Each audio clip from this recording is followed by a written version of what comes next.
Some of the best moments in life happen at home. American Standard Heating and Air works smarter to make them all more comfortable. From KPRC Local 2 News, this is a breaking news alert. Bill and Dominique, we are following what appears to be a high-speed chase, or what could be a combination between a high-speed and a low-speed chase. This is in southeast Houston. Pontiac SUV being chased right now by one police officer. As it usually is with chases, we learn about this as you do. So we are watching and looking from Sky 2, southwest Houston. This driver is on South Main right now, heading eastbound.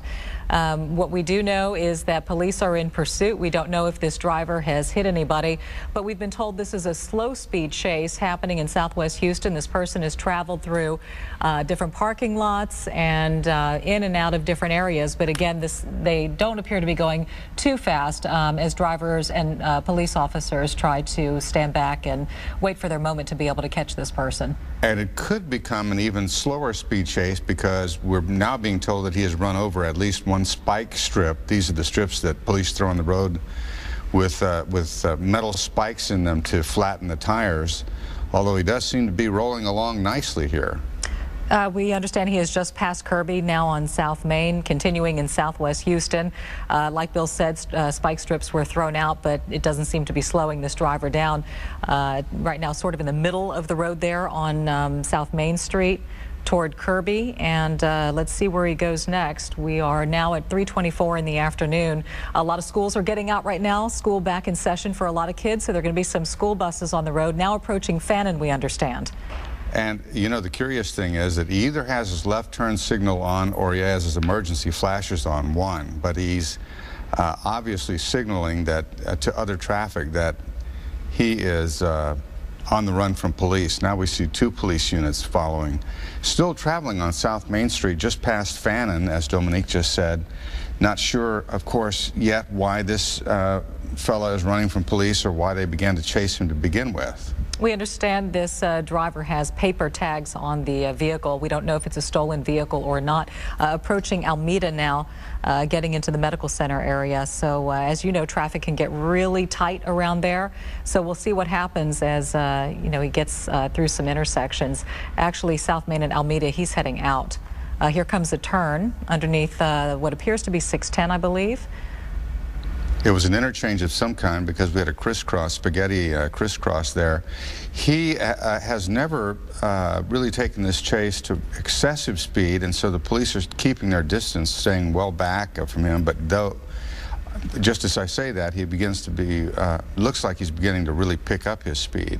This is a Pontiac Aztec, a gray one that police officers are chasing with a paper tag.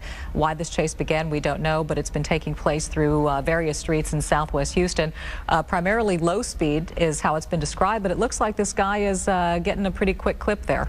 This chase began just after 3 o'clock, about 20 minutes ago. It's 3:26 now, so the cops have been chasing him for just about, there's the Fox unit, the nickname for the police helicopter right above him there to make sure that they don't lose him, but I don't think they're going to. He's going so slowly here.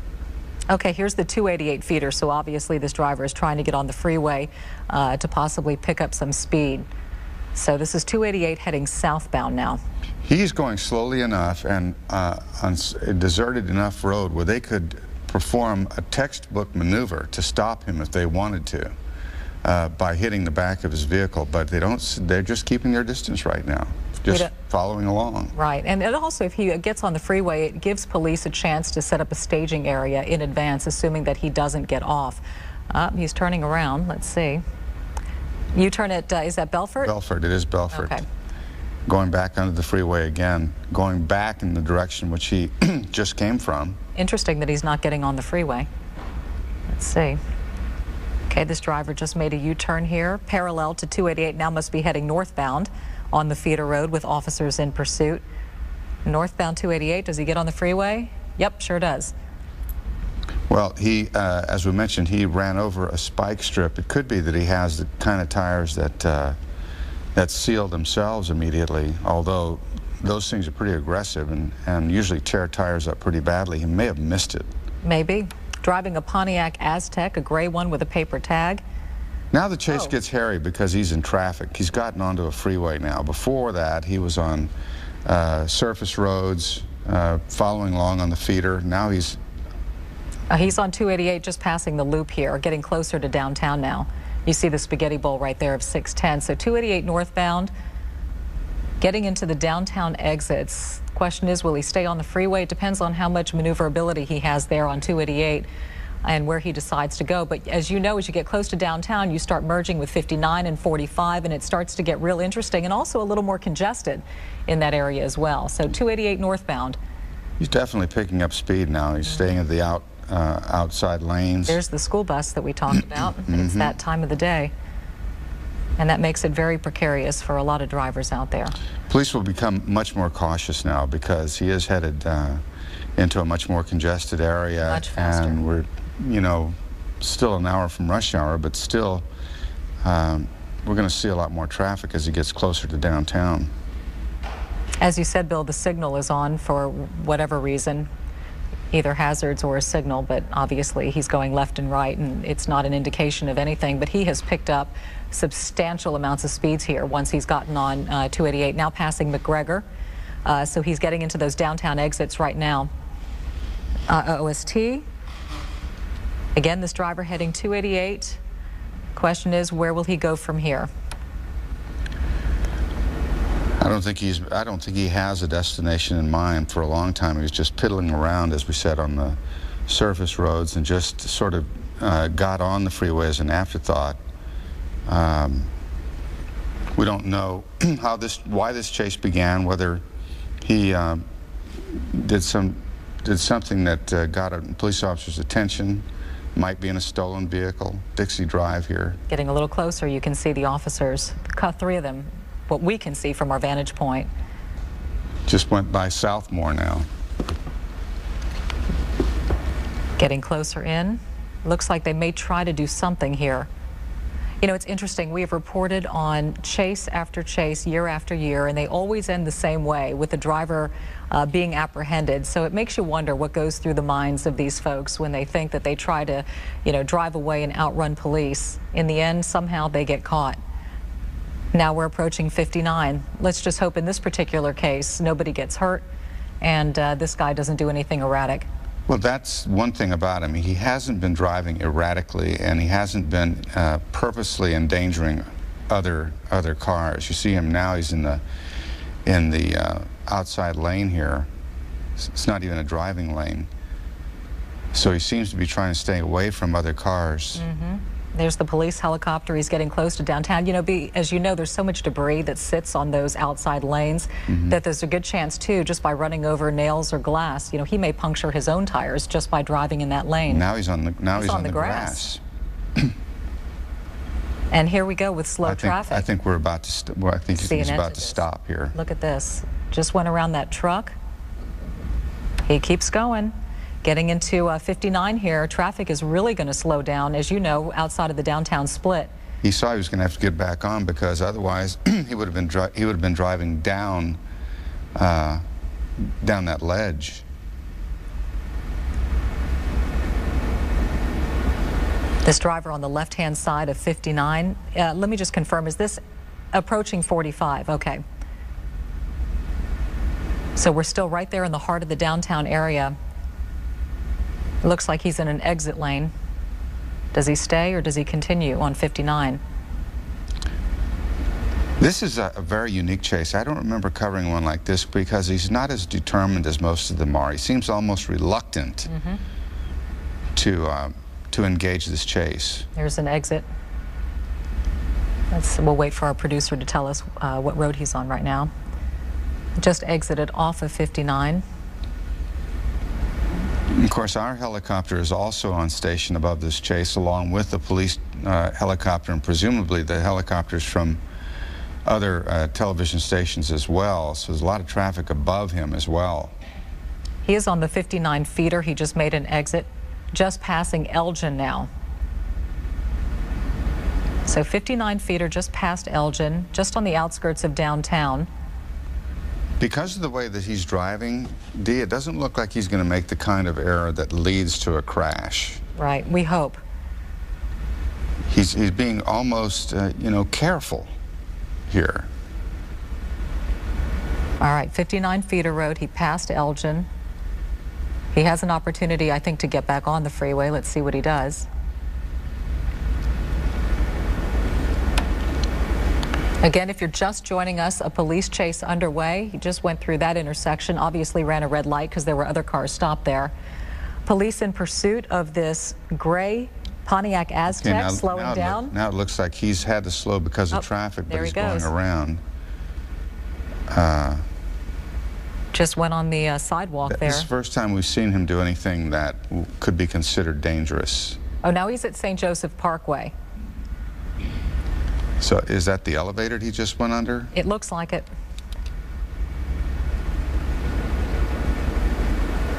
Yeah. Still on the 59 feeder, another red light. He's slowing down. That was right through it. Coming up on Bell now. Again, he's just skirting on the edge of downtown. He's been blowing through some red lights, as we've seen. Hasn't hit anybody from what we can tell. He's rolled over a lot of grass and sidewalks. But now he's 59 at the GRB. Usually by this time we've seen these chase suspects clip a few vehicles, hit one or two, run over medians, things like that. This guy's being, you know, not had excessive speed, being almost reasonable. He knows that he's not going to get stopped until he chooses to stop, and the police are giving him plenty of breathing room here. Obviously, we're wondering, just like you, why he's being pursued in the first place. We don't know what started this chase, but we do know it's been going on for several minutes across southwest Houston and now the outskirts of downtown as he continues to ride on the 59 feeder road there. There's the parking lot, the new Dynamo Stadium there on the right. Yep, just passing Texas Avenue. Yeah. Minute Maid is to the north, so he is right on the outskirts. You can see the 59 elevated to his left. He's in the left-hand lane, so is he going to get back on the freeway? He'll have an opportunity up ahead. We'll see what he does. Still northbound on the 59 feeder, just outside on the east side of downtown. We see a couple of police cruisers right behind him. And we're told he's driving at about 55 miles per hour. So he is speeding, but not excessively. Yep, he's heading now northbound, it looks, on 59. Now we go eastbound on I-10. So he's taking that eastbound exit ramp from 59 north. He's heading I-10 east on the Baytown East Freeway.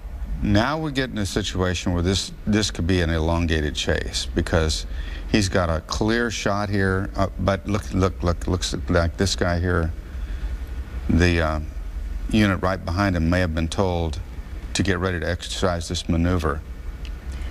We are told that he has reached speeds up to 95 miles per hour, so he is not afraid to hit the gas and try to separate himself from the police cruisers. And that, of course, you know, makes things very sketchy when you're on a freeway, because that's when you're going to accelerate and you really put other drivers in danger in that case. So we'll see what happens now that he's on I-10, the Baytown East Freeway. He's heading eastbound, just outside of the downtown area. He's cutting over, it looks like. Getting in the left-hand lane. And it looks like police have a plan up ahead. We'll see how it goes. They're going to try to set up another set of strips on Lockwood, we're told. We hear the police traffic, radio traffic, and the strategy that they're trying to employ here to stop this guy. And Lockwood is the next major street, so it looks like whatever they're going to implement, they're going to do it pretty soon, so we'll see if it's effective.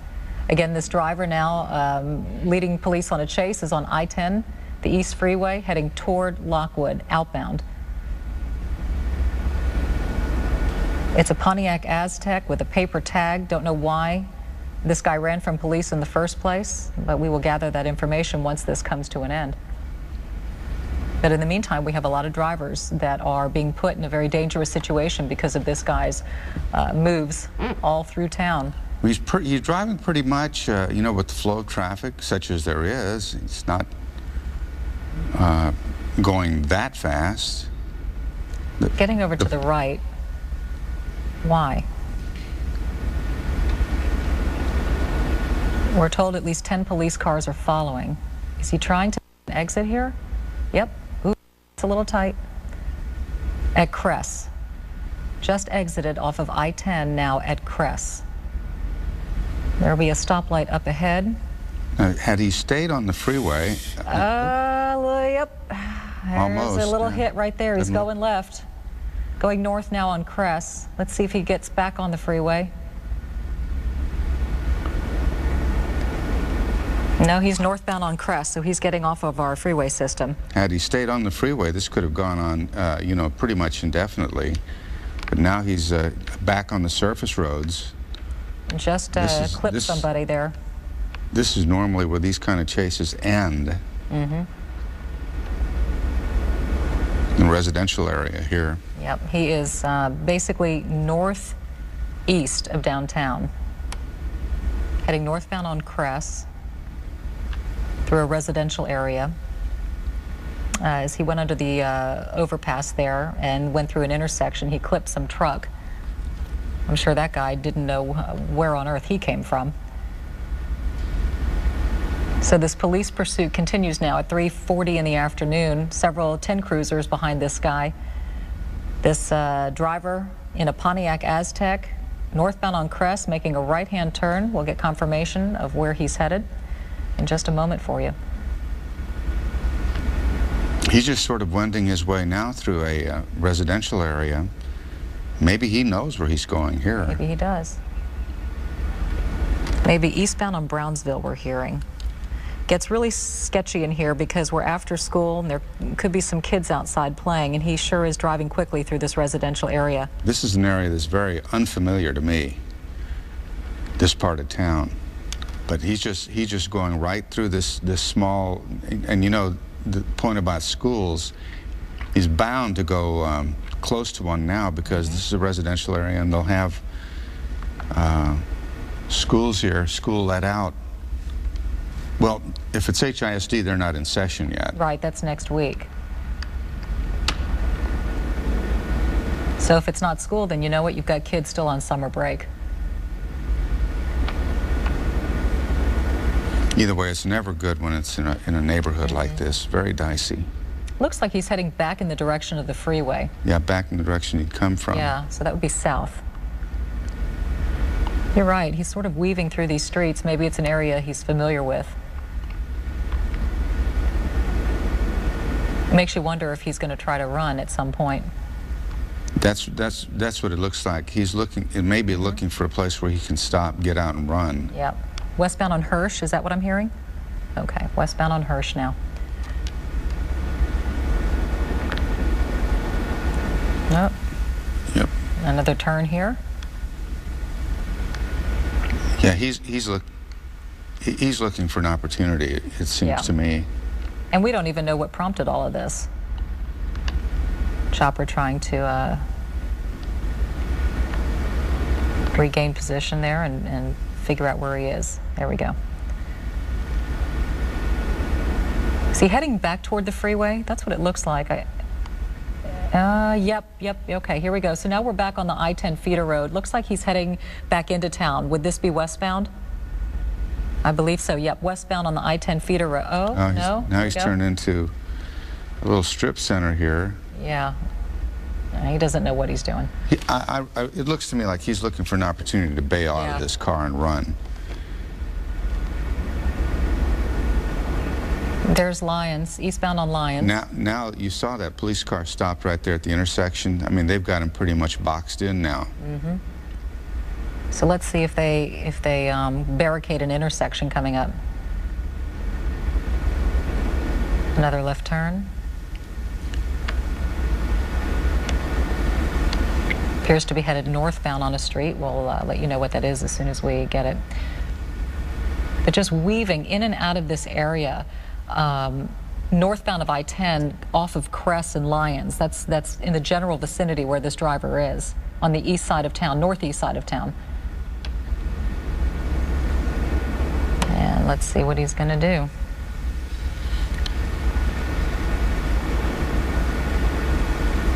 Oh, there's a school bus. He looks like, is he going by a school there? It's possible. Yeah, I see a couple of buses. We still don't have any word on what started this chase. It may have been a traffic infraction that caused a police officer to try and stop him, and he wouldn't stop. Obviously, there is nothing about this guy that the police know about that really want to make them stop him. That was close. Now, he's in a neighborhood now, see, where police officers work this as a beat and know this area very well. So they're going to know how to head him off if he stays in this neighborhood. Heading back towards Cress, we're told, through this residential area. We're waiting for our camera to regain position here. You see the rail yard there. This is, you know, part residential, part industrial. Eastbound on Alderson, we're told. And you get the sense that something's going to happen pretty soon here. Driving through some kind of commercial property. Now westbound on Wallaceville.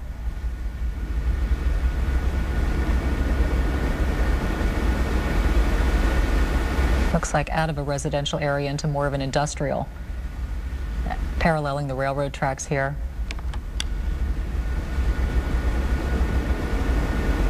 Police officers are everywhere, with quite a few behind him. You know, I think because he's been going so, he's in Northeast Houston, because he's been going so slowly, Bill, like you said, it's given officers a chance to really kind of hone in and swarm the area. Now south on Lockwood.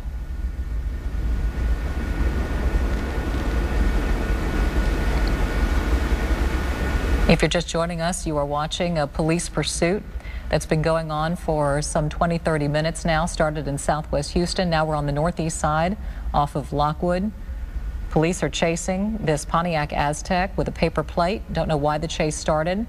The driver has been traveling at high rates of speed on the freeway and a little slower through these neighborhoods. Still on Lockwood, but he's able to pick up speed now. At one point, the police were able to get ahead of him and lay down a spike strip, which they thought that he had run over, but apparently not, because all four wheels seemed to be just fine. Looks like he's slowing. Yeah, exiting again.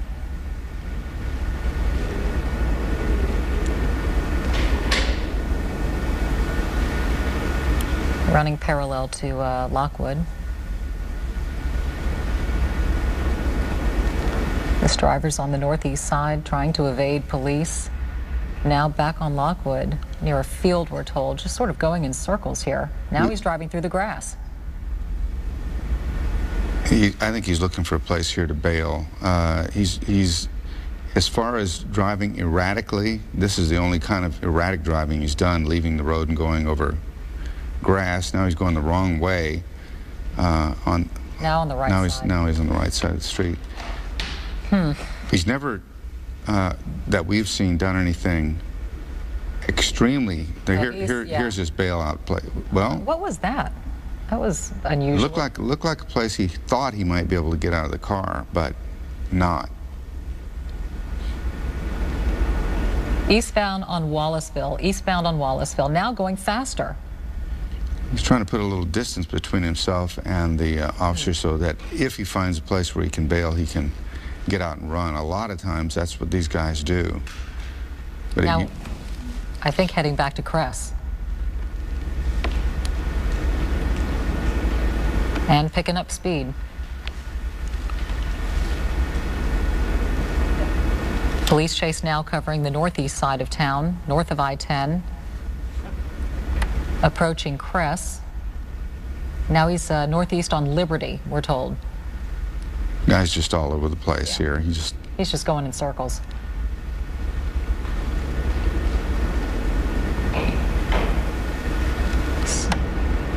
So now we're told he's hitting about 75 miles an hour. Sky 2 high above, catching every move and angle. And there's the police chopper. approaching Ranger. Really trying to put distance between himself and the officers now. But as you mentioned earlier, you speculate about what is going through these guys' minds. Do they really think they're going to get away? Right. And maybe he's trying to do this because he feels if he gets distance and then bails out of the car, he's bought himself some running time. Right. That's what he seems to be trying to do. Well, now he's exiting.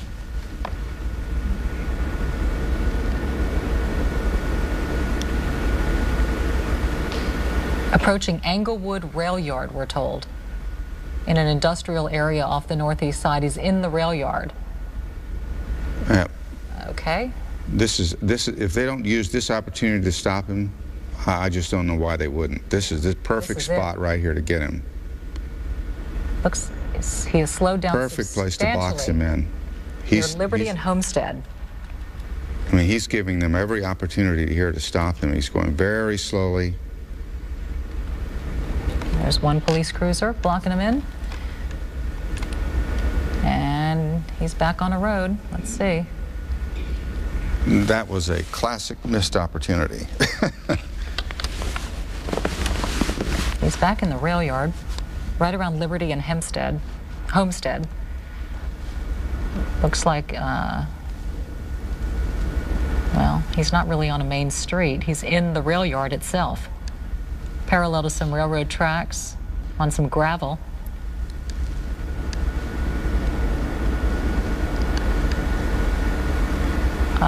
He may have boxed himself in. Look at this. He's getting on the tracks. Well, that's just about all she wrote here.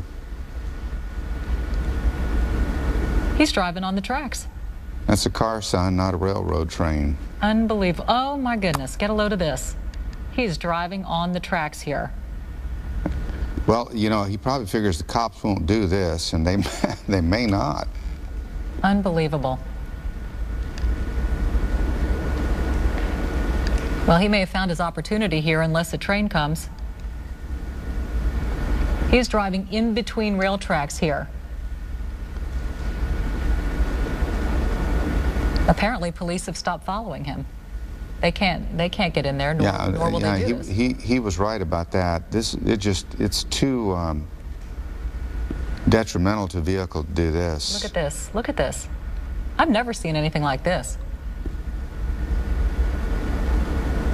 He's driving on the train tracks.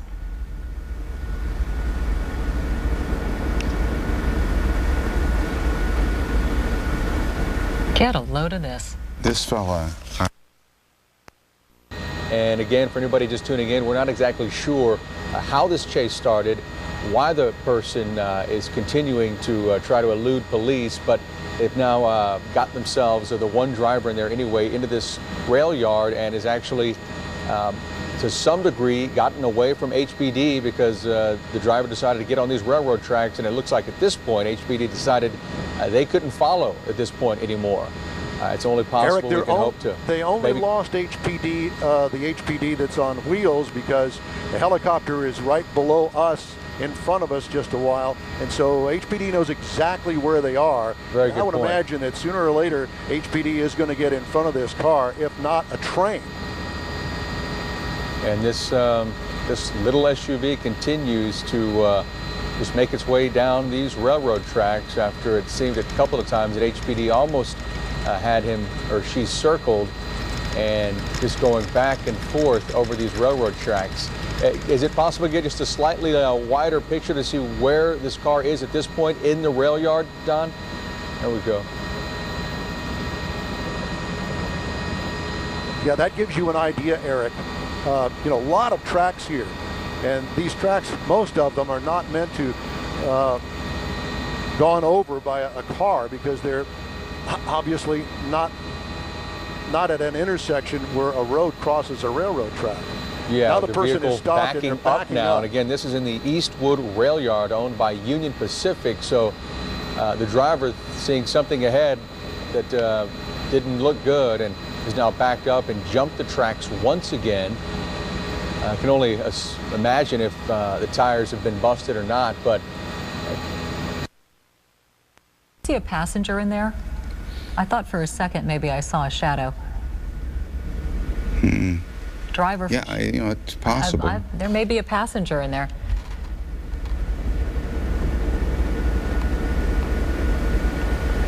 Look at this.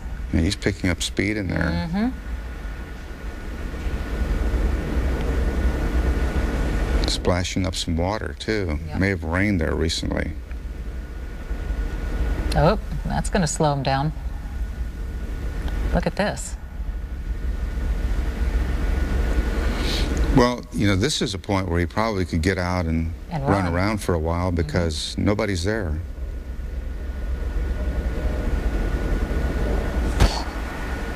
I'm going to see if our producer can give us an idea location-wise as to where he is. Well, I can tell you where he is. He's lost. Well, yeah. I'd like to know which streets he's lost on. He's not. He's in the rail yard lost. He didn't know how to get out of there. Well, crossing a couple of tracks. Trying to.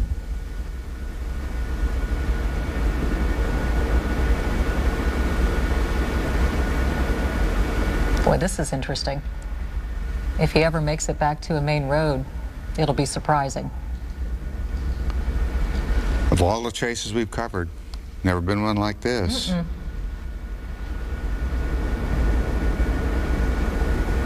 So at this point, he's just being watched by the helicopter, the police helicopter above. He found a road.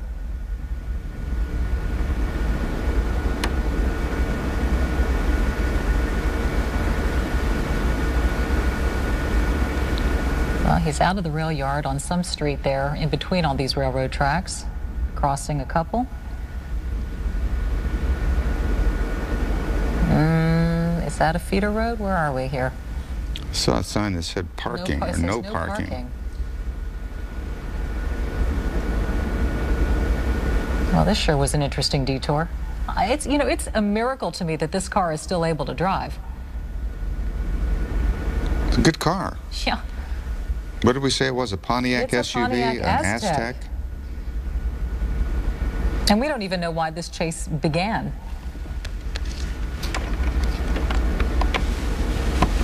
Southbound on Sakowitz now. Not a cop car in sight here.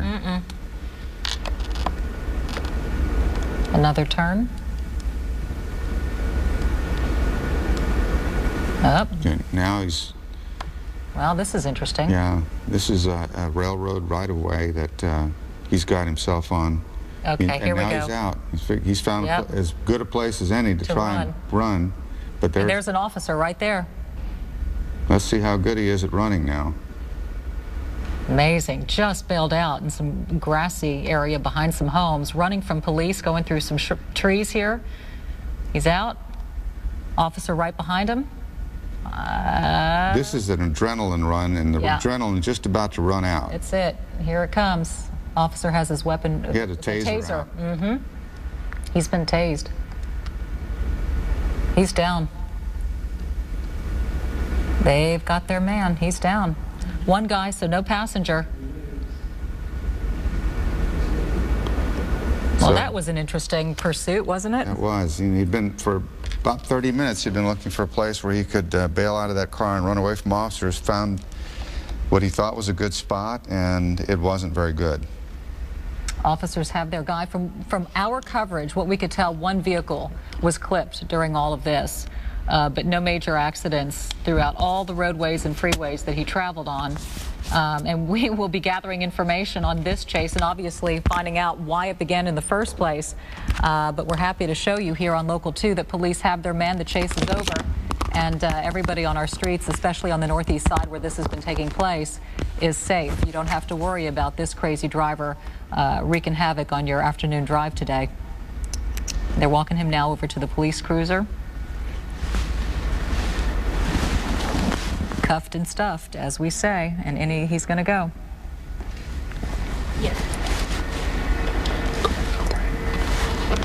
All All right, this chase came to an end on right around Sakowitz Street. We're going to take a quick break. As you know, Local 2 News at 4 will begin in just a moment, where we will have much more on this police pursuit that you saw live right here on Local 2.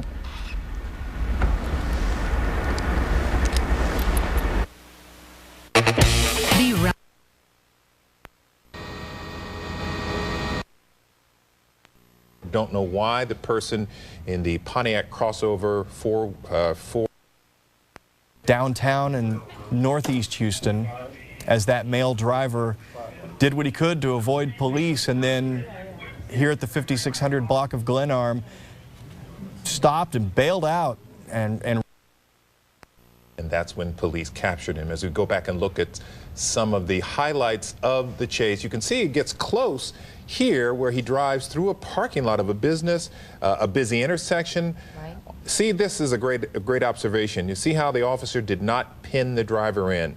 They're trying to avoid a confrontation that creates a problem for other innocent drivers. So they let the driver go and wait for a better opportunity, and that's exactly what happened in this case. And he really didn't pick up speed too many times here, maybe towards the end, but no collisions with anybody, no major incidents to report during this police pursuit.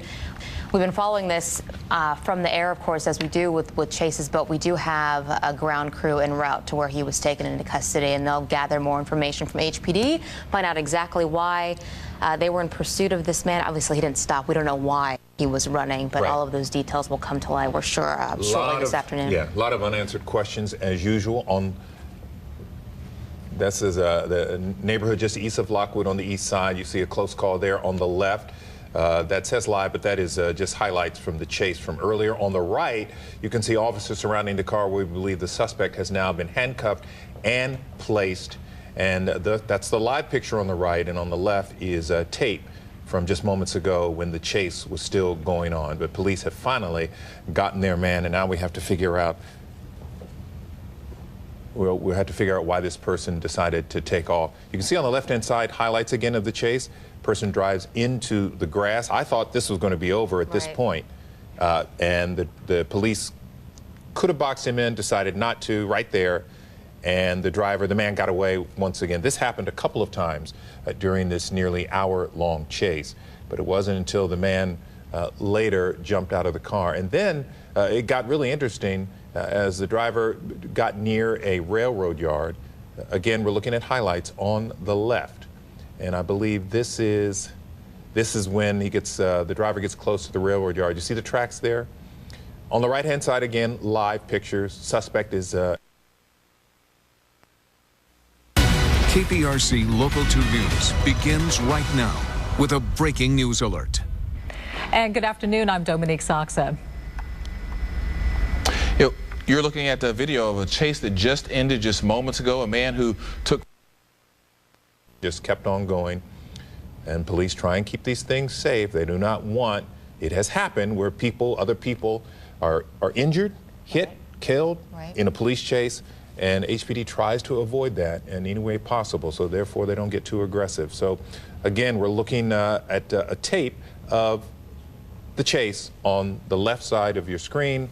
And this is when things got interesting. The driver drove into a railroad yard,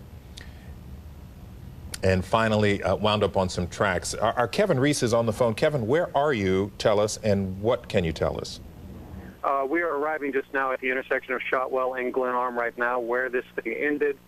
We can tell you that we've been following this chase for quite some time now. This is a regular little neighborhood here. Now filled with police and neighbors all over the place trying to figure out exactly what is going on. But we have at least, let's call it a dozen, perhaps half that many more here at the intersection of Glenarm and Shotwell.